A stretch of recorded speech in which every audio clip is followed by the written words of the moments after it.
"Donovan, the fish are flying," Sandra yelled excitedly, the young girl's enthusiasm lightening every word with cheer. Her small hand hitting her older and currently crouched brother on his back. Donovan rolled his eyes. Used to his little sister's proclamations of excitement over the smallest things, he continued working on his spear. He would soon be old enough to help his parents hunt fish in a deeper ocean, and didn't want to make a mistake on his construction. "You've seen those before, Sandra," Donovan said absentmindedly. "Those fish jump high into the air and glide down. Mother told you about them." "No, Donovan," Sandra continued, insistent. "It's flying in the air and it's with its family." At that, Donovan decided to indulge his sister and look up, expecting that his sister's active imagination had turned an oddly shaped cloud or wave into a fantastical creature. What he saw instead froze him solid. Living in a small village on the coast, Donovan had often gone to the ocean with his parents. Looking down at the water around their boat, he had seen schools of fish swimming underneath the waves, flowing together as if they were of one mind. Back then, it was a wondrous sight. However, seeing something similar happening in mid-air a few feet away from him was much more disturbing. The school of actually flying fish, continuing their mid-air travel as if it was completely normal. Before his mind could deal with the impossibility of what he was seeing, Donovan heard the bell from the main lodge in the center of the village. The bell that signified danger and told everyone to run towards the safety of the nearby forests. Donovan grabbed his sister's hand and started running, not even bothering to answer Sarah as she questioned him about what was going on, only caring about getting them both to safety. Before long, he was joined by dozens of other villagers, groups of families running as fast as they could towards the edge of the village. That's when Donovan started to hear screaming and began to see monsters running towards them. When he was much younger, Donovan had once seen an elf. It was a tall woman with long black hair who had worn strange armor with a cloak made from the skin of a white lion. He was fascinated by the being, wondering how a person so beautiful could ever exist. The elves running towards them was nothing like that elf. Their skin was pure white, with a strange sheen that reminded him of the way fish scales reflected in starlight. They carried a variety of vicious blades that seemed ideal for both terrifying and killing whatever was in front of them. What was somehow worse was their lack of eyes. Instead, they had smooth white pits that sent a shiver down Donovan's spine. When they were amongst his fellow villagers, they began to kill. Men, women, children. No human was free from their blades, and no villagers were quick enough to escape. Furthermore, behind the pale white elves, a strange light seemed to be slowly approaching. A light that terrified Donovan and made him want to run even faster. During the panic, a fleeing villager pushed into Donovan, tripping him, unable to get his hand in front of him in time. His head landed on a raised cobblestone. As Donovan blacked out, his last memory was his hand loosening around Sarah's, and his little sister screaming out his name. Donovan awoke to the sound of the waves crashing along the beach and the smell of seawater and blood. As he woozily picked himself up, he saw that he was surrounded by bodies, some that appeared to have been cut apart by blades, while others seemed to have no marks upon them at all. All of them, however, were staring with open eyes into nothing. Regaining his senses, Donovan's thoughts immediately went to his sister. He began to scream out her name, running towards the village center, hoping a villager had grabbed her as he lay unconscious on the ground. He was running for a few minutes before he found her, lying on the ground with her eyes open wide. Hurrying towards her and landing on his knees, his eyes blurry with tears, Donovan saw that she still breathed, although barely. Trying as he might, Donovan saw that no amount of shaking nor pricks of pain would rouse her. Although he was still young and knew nothing of magic, Donovan could feel his sister was gone. Whatever made her mortal had fled, leaving a barely living husk behind. Deep in grief, he almost didn't hear the footsteps behind him. Slowly turning, he saw an elf walking towards him. Unlike the white-skinned eyeless monsters that had killed the others, this one seemed almost normal.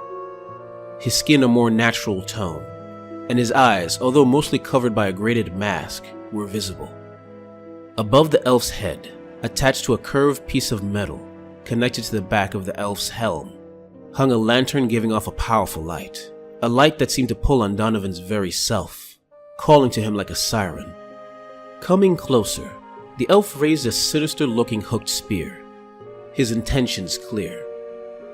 Donovan closed his eyes, holding his sister close and readying himself for the fatal blow. Before the blow could land, both he and the elf heard the sound of a horn coming from the shore. The elf stopped, slowly lowering his spear and looking upon Donovan. Donovan expected many emotions to play across the strange elf's eyes. He expected rage, hate, greed, any form of emotion that would explain the callous way the elf and his fellows had taken the lives of those he loved. Instead, the elf showed an emotion that made Donovan hate him more than he thought possible. Sympathy. The elf turned and walked away, eventually disappearing into a strange blue mist. As soon as the elf disappeared, Donovan realized something was wrong. Despite just seeing the elf only moments before, his memories of him were getting clouded, as if a fog was erasing those parts of his mind. He tried to force himself to remember, telling himself he had to remember for his friends, his family, his sister. But as his sister's breaths became shallower and shallower, the memories became more fragmentary and harder to grasp. Eventually, all Donovan could do was cry out in frustration. Sometime later, Free Guild commander Lucretia Numikev found herself walking towards the middle of a slaughter. By the time her forces arrived at the scene, they only had found a silent village carpeted with the dead, with no signs of what may have killed them. Luckily, one of her men had found a lone survivor, a young boy clutching the dead body of a little girl. Her steps slow and measured, Lucretia walked towards the young boy and took a knee. In as gentle of a voice as possible, she asked, "Boy, I know this is hard.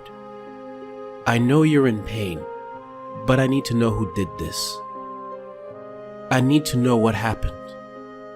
The boy looked up at Lucretia, his face awash with tears and his eyes showing unimaginable pain.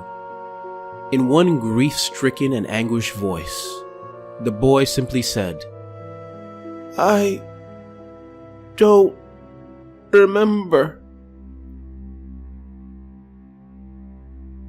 Long ago, before the age of chaos or even the age of myth, there was the world that was, and in that ancient world, there existed a group of elves who served an ancient elven sea god called Mathlan. During the end times, when the world was ripped asunder by chaos, this god did his best to protect his followers from the hungry chaos gods, hiding them in the very depths of the world's oceans. Try as he might, though, he could not fight the sundering of a world, and he and his followers were found by Slaanesh. Slaanesh, already done consuming the elves of the surface, looked hungrily at the last holdout of elves in the old world. He destroyed Mathlan and consumed the souls of his followers, both the living and the dead. With all the elves of the world that was consumed, Slaanesh hid, to slowly digest the bright and shining elven souls in safety. And that would have been the final fate of the elves, if not for the plans of Tyrion, Teclis, and Morathi. Working together to trap the Chaos God, the elven heroes began to extract the elven souls and rebuild their race. The first of the souls to be released were the last of the souls to be consumed, the souls of the followers of Mathlan. Teclis took claim of these souls and tried to form them into his ideal, to make them beings of light and truth. But despite the wisdom of his teachings, at least in his mind, the elves began to resent Teclis. Further, Teclis realized there was something dark within the souls of these elves, a darkness even his true sight could not penetrate. Fearing corruption, Teclis crafted powerful magics to attempt to penetrate the shadows within the elves' souls, causing them great pain, eventually forcing those elves to flee the light of his magic. The elves fled to the ocean depths of the realms. Using the magic taught to them by Teclis, they adapted to the extreme pressure and darkness below, wishing to steer clear of those above and live in peace. However, there was no chance for peace. For although they escaped the hungry clutches of the dark god Slanesh, the god still placed a mark upon their souls. It was discovered that only 1 out of every 100 children born to their race survived. The rest were born with incomplete souls, a soul that could not sustain the child long after their birth. If something was not discovered soon, it would be the end of their people. Through decades of experimentation, a path was discovered. Although not a cure, it was a way for those cursed with stunted souls to regain a semblance of life. The souls of others needed to be taken and given to those who needed them. But it could not be the souls of simple beasts, although they did try. To have a chance, the souls must be of intelligent beings, the souls of the sentient races of the realms. To live, the Idoneth Deepkin must take the souls of those above. Although many questioned the morality of such an act, when it came to the survival of their race, there was no choice at all. And so, the Idoneth Deepkin became reapers of souls, raiding towns and sinking ships to take what they must for the continuation of their race, leaving corpses and soulless bodies in their wake. Still, despite the horror they inflict, their actions are still only a myth. No mention of elven raiders taking ships exist, and no nations have formed armies to remove this undersea menace. This is due to the magics of the Idoneth Deepkin. Their magicians cloud the minds of those they attack, ensuring that any survivors tell no tales of their acts, allowing them to continue their reaping in the obscurity of myth. In the age of Sigmar, the Idoneth Deepkin are allies of the forces of order, fighting alongside them against chaos, destruction, and death, while continuing their secret raids, caught between their urge to fight for civilization and their need to take souls to continue their race. To be an Idoneth Deepkin is to be a raider of souls, to fight your enemies with the strength of the seas and steal their souls for the sake of survival. Hey guys, this is Arvandus, and I hope you enjoyed this video about the Idoneth Deepkin, those raiders of the souls in the turbulent seas. If you like this video, please like, subscribe, and comment, and if you really like it, please consider giving to my Patreon. With the extra money, it gives me the time I need to work on these stories I love. Thanks for listening, and see you next time.